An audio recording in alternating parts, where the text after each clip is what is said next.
মাছ মারতে যাইতেছি টান জাল নিয়ে। আজকে কিন্তু আমি একা না, আমার সাথে আছে বড় ভাই রিমন মিয়া। বড় মাছ পাইলাম অনেক, ছোট মাছ পাইলাম না। দেখা যাক কি হয় ভিডিও শেষে গিয়া। টান জাল দিয়ে আমার মাছ ধরার অভ্যাস নাই, লাইফে মাছ মারছি অনেক জাল কিনছি, তবে কখনো টান জাল কিনি নেই। টান জাল দিয়ে মাছ মারার কোনো অভ্যাস নাই আমার। আজকে মন বলতেছে মাছ মারবো, মাছ মারতে গেলে তো জাল লাগবো, তাই চলে আসলাম কাকার বাসায় জাল নিতে। আর তারপর জাল নিয়ে চলে আসলাম পুকুর পারে। ইমনে জাল নিয়ে আগে চলে এসে আমি বাসা থেকে কাপড় চেঞ্জ করে আসলাম, আর জালের কাটিতে জালটা ভালো করে বাঁধ দিয়া নেমে পড়লাম পুকুরে। প্রথম টান্ডা দিল ইমনে, কোনো মাছই পাইলাম না। আর ভাই পানি দিয়ে ঠান্ডা ঠান্ডা নাট বল্টু সব লক হয়ে গেছে। আজকে মনে হয় ভবিষ্যতে পুকুরে জুড়ে পড়ে থাকে।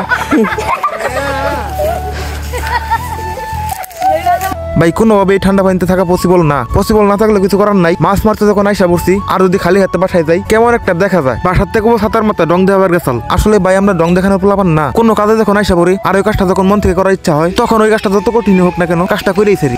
নাই মনা মারবি, নাই মনা উনে খাইতে হবে। বরে তো ব্যাং মত না বুঝতে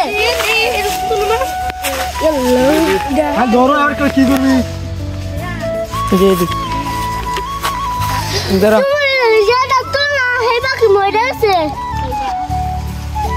গাইস আমরা অনেকভাবে মাছ ধরার চেষ্টা করলাম, কিন্তু কোনোভাবে বড় মাছ পাচ্ছিলাম না। তাই আমরা সবকিছু বাদ দিয়া এখন চিন্তা করলাম কবির বেড়ে দিমু টানতে, আর আমরা দুজনে চারি কোলা দিয়ে দাওয়া দিমু, দেখি এখন মাছ পাই কিনা। ওরে আল্লাহ, দাওয়া দেওয়ার সাথে সাথে মাছ পেয়ে গেলাম। এরকম দাওয়া দেওয়াতে আমরা একের পর এক মাছ পাইতেছিলাম। এই দেখো অনেকগুলা মাছই পাইছি। আর ওইগুলা মাছ পাওয়ার পরে আর কোনো বড় মাছ পাচ্ছিলাম না। অনেক দাওয়া দিলাম আর অনেক টানলাম, কিন্তু শেষে আর কোনো মাছ পাইলাম না। চলে আসলাম বাড়িতে আসার পরে মাছ দেখা কবির ভাইয়ের মেয়ে তো অনেক খুশি। আজকের আমার এই মাছ ধরা ভিডিও যদি আপনাদের ভালো লাগে তাহলে অবশ্যই চ্যানেলটা সাবস্ক্রাইব করে দিবেন। আর আপনারা কি ধরনের ভিডিও দেখতে চান কমেন্টে বলে যাবেন। তো আজকের মতো এই পর্যন্তই। সকলেই ভালো থাকবেন, সুস্থ থাকবেন। আল্লাহ হাফেজ।